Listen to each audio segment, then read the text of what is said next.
Մեթյու Հենրի, ամենօրյա ընթերցանություն, օր փետրվարի 3։ Նեղությանս մեջ իմ մխիթարությունն այն է, որ քո խոսքն ապրեցնում է ինձ։ Սաղմոս 119-50 խոսք։ Երկրային մխիթարության բոլոր առվակները պղտոր են, բայց այս խոսքերը մաքուր և թարմացնող են։ Նրանք կյանք են տալիս և պահպանում կյանքը նրանց, ովքեր խմում են դրանից, ուստի նրանք հավիտյան պիտի հոսեն։ Նրանք մատնանշում են Սուրբ Հոգու կենդանացնող և սրբագործող ազդեցությունը,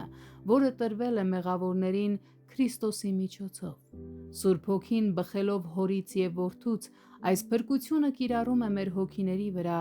իր արարչագործական սիրով և զորությամբ։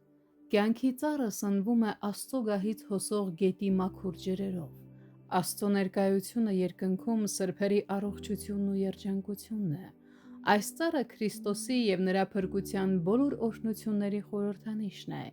իսկ ազգերի բուժման համար նախատեսված տերևները խորհրդանշում են, որ նրա շնորհքն ու ներկայությունը ապահովում են ամենայն բարիք օրհնյալ աշխարհի բնակիչներին։ Այնտեղ սատանան իշխանություն չունի, նա չի կարող շեղել սրբերին Աստծուն ծառայելուց, ոչ էլ խանգարել նրանց իրենց ծառայության մեջ։ Այնտեղ Աստված և գառը հիշատակվում են որպես մեկ։ Հայտնություն 22-րդ խոսք։ Այնտեղ ծառայությունը կլինի ոչ միայն ազատություն, այլև պատիվ և իշխանություն։ Այնտեղ գիշեր չի լինի, ոչ նեղություն կամ ընկճվածություն, ոչ էլ դադար ծառայության կամ ուրախության մեջ։ Այնտեղ կարիք չի լինի շեղումների, հաճույքների կամ մարդու հորինած զվարճանքների համար։ Որքան տարբեր է այս ամենը երկնային երջանկության կոպիտ և զուտ մարդկային պատկերացումներից,